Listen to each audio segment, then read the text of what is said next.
everybody, and welcome to the pre-show for the 15th annual New York Video Game Critics Awards.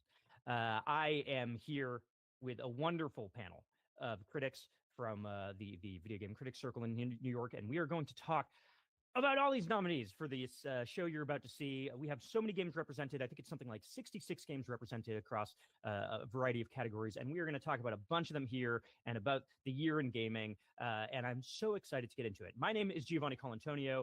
I'm a part of the Critics Circle, and I'm an editor at large for Polygon.com. And I am joined by a wonderful panel here. First up, we have Devin McClure. We've got Luis Aguas Vivas. We've got Dan Ackerman. It's Ackerman. We did the whole pronunciation thing ahead of time. Yeah, we did a whole thing. And we have Carolyn Pettit. Hello. Thank you all so much for joining me today to talk about what I think is a really exciting field of nominees this year. It's going to be great.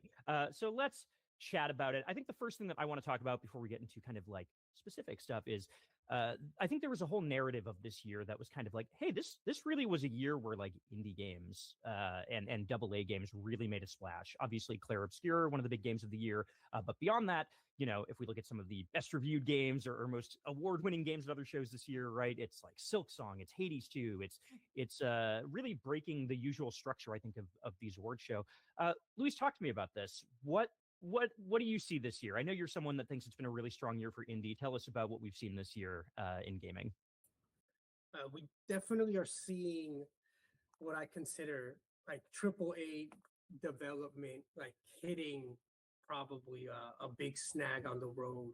We're not only seeing that with the layoffs, but then also even what are critically some of the most successful games to come out of big companies are smaller, right? Almost like bringing us back to like the PlayStation 3 like era.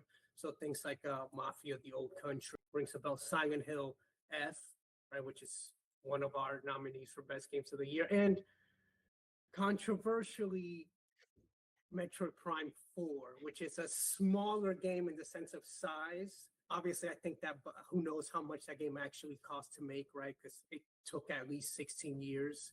Thinking so, but that's really one of the things that I find the most interesting about this year, and to see if that's going to continue into next year. Obviously, we've had like the big games, like the Battlefields, the Call of Duties, but those like seem to like release, and outside of the core audience, right, that's buying them, you haven't really seen that much like talk, that much like discourse on that, which is really fascinating. Yeah. Dan, what are some games that have stood out to you this year from the indie scene or from that AA scene? I mean, we name checked a bunch of them, I think, like Silksong and Hades. Were there any standouts for you? It's so interesting because we are really talking about a lot of games that might not normally be sort of big mainstream games. And I wonder how much of that ties into the stuff we just saw very recently about how console hardware sales have fallen off a cliff. And that ties into the economics of these game development studios and publishers. But to pick a couple that are not on our Game of the Year list, because there are a lot of good ones on there, but I had a lot of fun with Ball X Pit. I had a lot of fun with The Alters. Kingdom Come Deliverance 2 is not really like an indie game, but it's certainly not a big mainstream game. And that's one of the ones I was super surprised to not see on the final list here, even though it's definitely one of the most impressive achievements of the year. But wow, great year for, games that you would not think of as prototypical, good old days, go to the mall, buy it from a game store. Hey, everyone's got the shared experience of buying the same game. It's much more a year of individual discovery. Yeah, absolutely. There's a game in there you mentioned that I want to shout out, which is Ball X Pit, which I love. Really, really cool game, and also a game that was made in New York, which is a good transition into the fact that like, hey, this year we have a new award, which I'm personally really excited about, and I want to hear from some of y'all too. But we have a Best New York Game Award, which is kind of celebrating games that were made primarily in New York City. And what a fantastic year to introduce that award, because oh my God, what a booming scene this year. Carolyn, talk to me about that. Like, I mean, you've been in the circle for a while. How does it feel to have kind of a game that is actually celebrating the local New York scene? Well, it's fantastic. I mean, I've always been somebody who's fascinated by how New York is portrayed in games. I mean, long before I moved here, I loved the sort of vicarious experience of New York that I got through, say, GTA 4. I loved how Alan Wake 2 made use of a kind of Scorsesean, like taxi driver infused, like nightmare New York.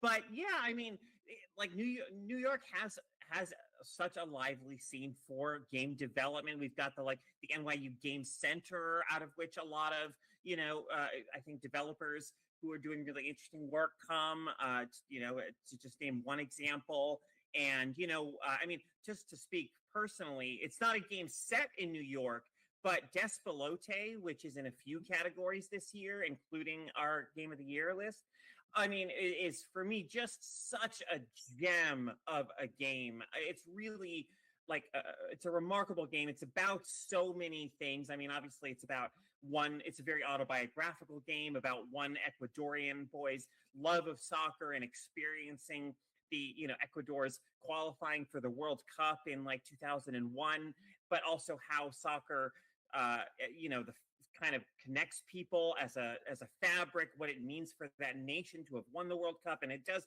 so many things with the medium of video games creatively. Like there's a video game within the game, a soccer game that that you play on his game console, and that sort of, he does a thing with that where it kind of evokes how games, when we have an experience with a video game, it can bleed into our lives beyond the game. How games are things that we don't just play and then set aside, but they live inside of us. So anyway, I'm so thrilled that we have a category that's honoring and spotlighting the great work that's coming out of this city. Yeah, I totally 100% agree. Luis, I'm also curious about some games in this category, because I know you're really tuned into the kind of local New York developer scene. I've talked to you a lot about this year. Obviously Despelote, I know you're pretty big on, but are there other games in this category that you kind of want to shout out as things that were made in New York? I mean, honestly, all of them are Yeah. fantastic. I mean, Despelote to me, and I'm since same boat with Carolyn here, I think that is my standout game of the year, period.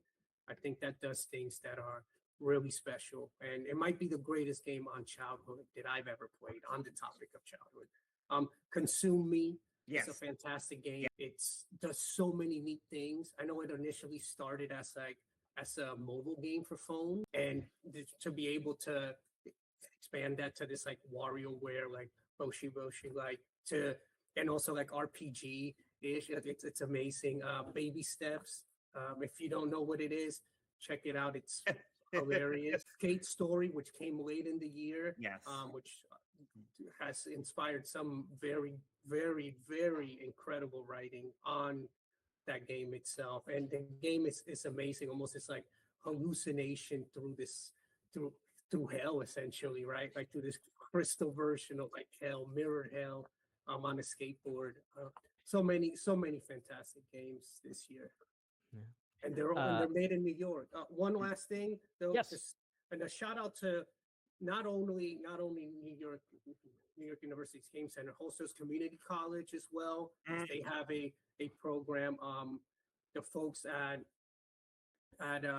Gumbo, and just you have a very vibrant community here. It's really showing this year. Yes. Really. Yeah. Gumbo's fantastic. And yeah, I mean, I'm just really happy about this award being in here, because I mean, for folks who don't know the Critics Circle, a lot of the work that the Critics Circle does is with education in New York, and helping kids around here, and fostering a vibrant scene and having a hand in that. So I think it's great that we finally have an award that kind of supports that work, which is fantastic. Now, moving on to some games that were definitely not made in New York. The most nominated publisher this year, really surprising, is Nintendo. Not in the Game of the Year category, but several Nintendo games kind of up for awards this year. Donkey Kong Bonanza for kids game,